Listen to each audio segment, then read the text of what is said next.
What's up, rock stars? It's Raqui Delgado with Happy, Healthy, and Free. We are here with number 2 in our saving series, #Addicted to Saving. So before I kind of dive into our second video, I want to tell you a little bit about me and my family.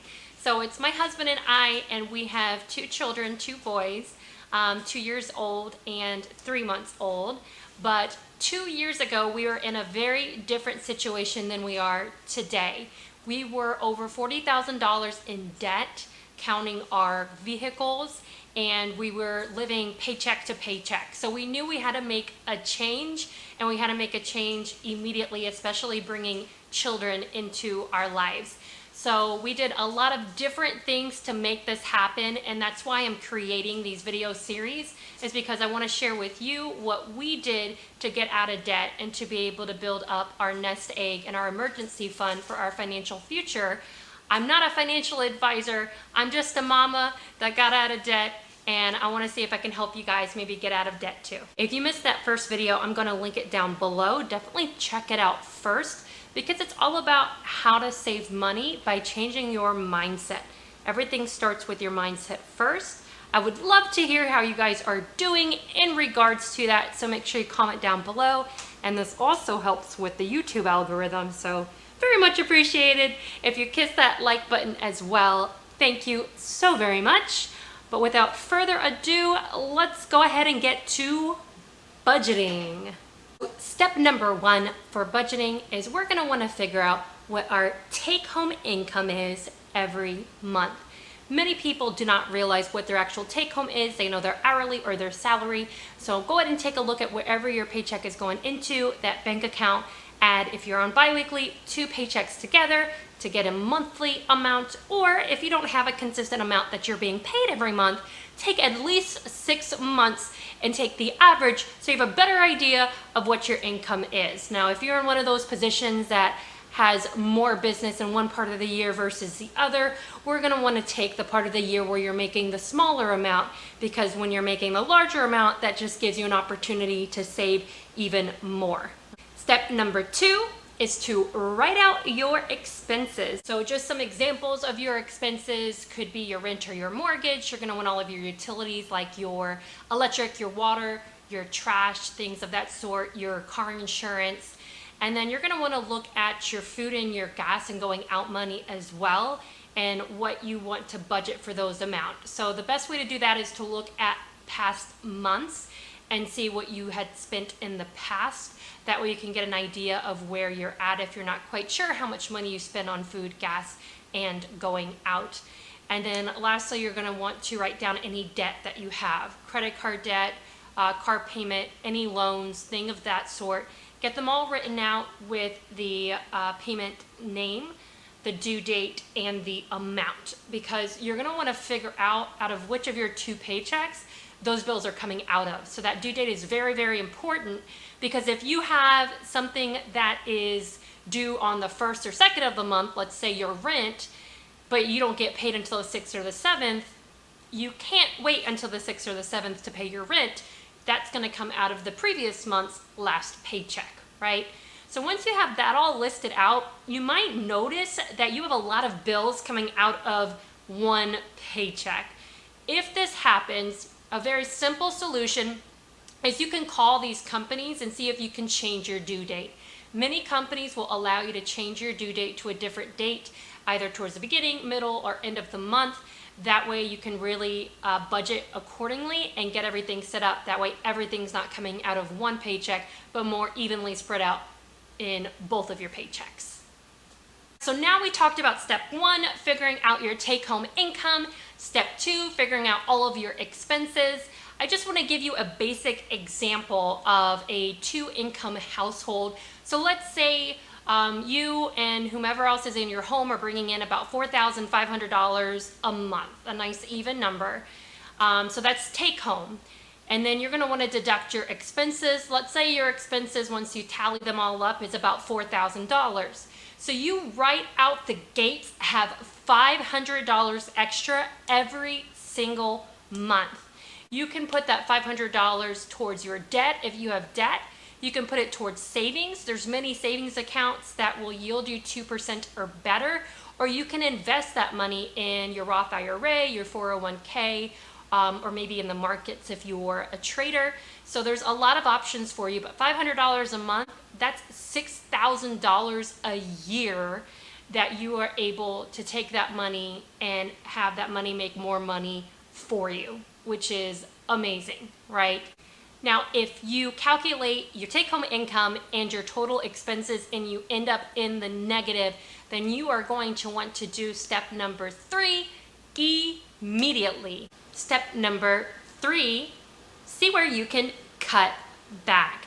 I want you to take a look at all of your expenses with a magnifying glass and figure out where you can cut back. So we can take a look at internet. With internet, what we did is we actually called our internet provider and we lowered our bill by $20 every single month just by giving them a phone call. We were already on a lower internet speed, but by giving them a phone call and seeing if they had any available promotions, they did, and they lowered us from $70 a month down to $50 a month, which is making all the difference for us because we're putting that extra money away in savings. Also take a look at entertainment. So along with internet, a lot of people have cable.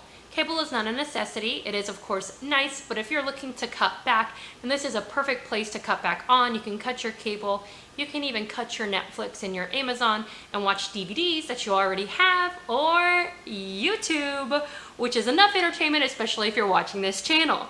If you haven't already, hit that like button, subscribe, and comment down below for the amazing algorithm that YouTube has, so that way this video can keep coming up for more and more people. Thank you. You guys are awesome. Some other places you can take a look is if you can cut back on gas. Maybe you're driving a lot of different places like we talked about in my first video, or maybe you're eating out very often, whether it's lunch or dinner or maybe breakfast. Maybe you go out to breakfast every Sunday morning. Look at other expenses like your rent, your mortgage. Can you rent out a room? Can you rent out a storage space? Maybe you got an empty garage that you're not even using that you can rent out and make some extra money for yourself that you can put towards your debt or your savings account. You can cut back on food. A lot of recommendations are that you do couponing. I tried couponing, it just wasn't for me. If you are a couponer, more power to you, because it does take a lot of time and a lot of knowledge, and it's just something that I never really did well. So we shop BOGOs. We look for buy one get one deals. We look for discounts. And what I'll do is when I write out my grocery list, which I can make a separate video on this if you guys would like, is I actually write the necessity of what we need, and then I write what is not a need but more of like a want. And if we have enough money in our budget, then I'll get those items, but if we don't, if we're going over a budget, then I know those are the first to go off of the list. Like today, I went grocery shopping today and I had to put back cinnamon. I wanted cinnamon.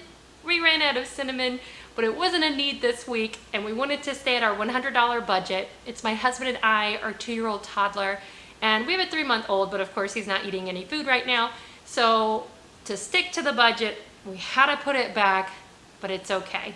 These are all things that you can cut back on today to make that difference tomorrow. Step number 4 is to use an expense tracker. There's probably an app out there that you can use to track your expenses. Again, I am a paper and pen kind of girl, so it doesn't have to be anything fancy. Just have the date, the item or description, and the amount. Anytime you make a purchase, write it down. This makes all the difference in itself.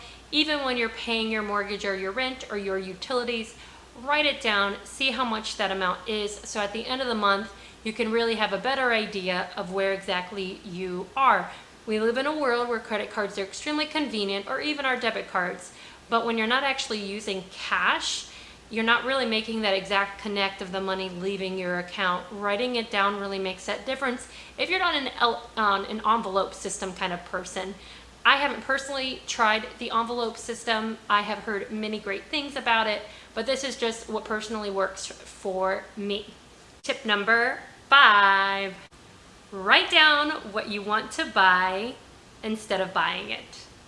So you're sitting there on Amazon and you're looking through all the wonderful, awesome things that they have, and you want to buy that new handbag, let's say, okay? Instead of buying the handbag, because we know that that is a want and that is not a need, write it down, write the date that you wanted to buy it, what it was, and the amount. And I want you to do it all through the month of September. That way, when you take a look at it, you can add everything together, and all that money is money saved. You didn't spend it, so now you can save it. You can put it towards your debt or into your savings account. You can invest it and allow that money to really grow and to work for you in your future. This is a really great thing to do because it lets you see exactly how many times you actually want something, and really helps you on the mental aspect as well to see those amounts and how quickly those small expenses can really add up. All right, guys, well, thank you so very much for watching. I hope these tips were helpful. If you have any questions, just comment them down below. If you have a specific method that you use for budgeting, I would also like to hear the method that you're using down below, because it also may be helpful for somebody else that's watching this video as well. But I hope you guys have an amazing day, and as always, I hope you are happy, healthy, and free.